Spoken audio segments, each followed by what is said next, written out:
আসসালামু আলাইকুম বন্ধুরা, কেমন আছো তোমরা সবাই? আলহামদুলিল্লাহ আমি ভালো আছি। আজকে আমি তোমাদেরকে একদমই নতুন একটা রেসিপি শেয়ার করব। আর সেই জন্য এখানে আমি সজনে ডাঁটা, ছোট আলু ২ ফালি করে কেটে নিয়েছি আর করলাও কেটে নিয়েছি একদম চাকা চাকা করে। এরপরে মাটির চুলা জ্বালিয়ে নিয়েছি। জ্বালিয়ে নেওয়ার পরে ওখানে একটা কড়াই বসিয়ে দিয়েছি। কড়াইতে পরিমাণ মতো সয়াবিন তেল আর পরিমাণ মতো পেঁয়াজ কুচি। আর এখানে কিন্তু অবশ্যই পেঁয়াজটাকে বেশি ব্যবহার করতে হবে।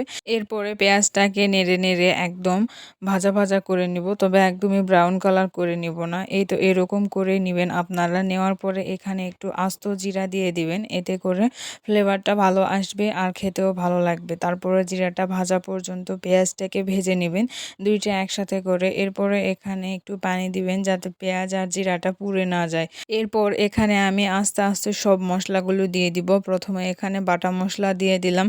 এরপরে এখানে আমি পরিমাণ মতো হলুদ দিয়ে দিব। এরপরে এখানে আমি পরিমাণ মতো গুঁড়ামরিচ দিয়ে দিব।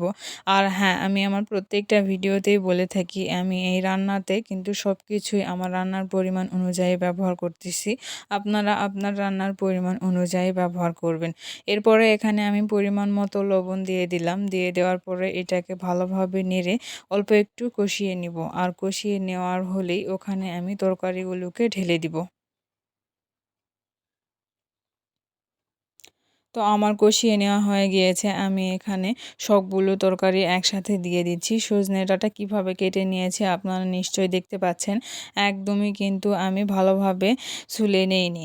হালকা উপর থেকে খোসাটা ছাড়িয়ে নিয়েছি আর একদমই খোসা খোসা থাকবে। এক্ষেত্রে কিন্তু খেতে আরও বেশি মজা লাগবে। অনেকেই এভাবে পছন্দ করে না। যদি ভালোভাবে ছিলে নেন তাহলে অবশ্যই একটু পরে দিবেন, না হলে একদমই কিন্তু সজনেটা ভেঙে গিয়ে ঘেটে ঘেটে যাবে তরকারির সাথে। তো সবগুলো মশলার সাথে আমি সবগুলো তরকারি মিশিয়ে নেওয়ার পরে ওখানে পরিমাণ মতো পানি দিয়ে ঢাকনা দিয়ে ঢেকে দিয়েছিলাম। বেশ কিছুক্ষণ পরে যখন ঢাকনাটা খুলবো, খুলে যখন বলক আসবে, আস্তে আস্তে একটা ছন্নার সাহায্যে আমি তরকারিটাকে ভালোভাবে নেড়ে দিব। আর নেড়ে দেওয়া হয়ে গেলে আমি আবার ঢাকনা দিয়ে ঢেকে দিব।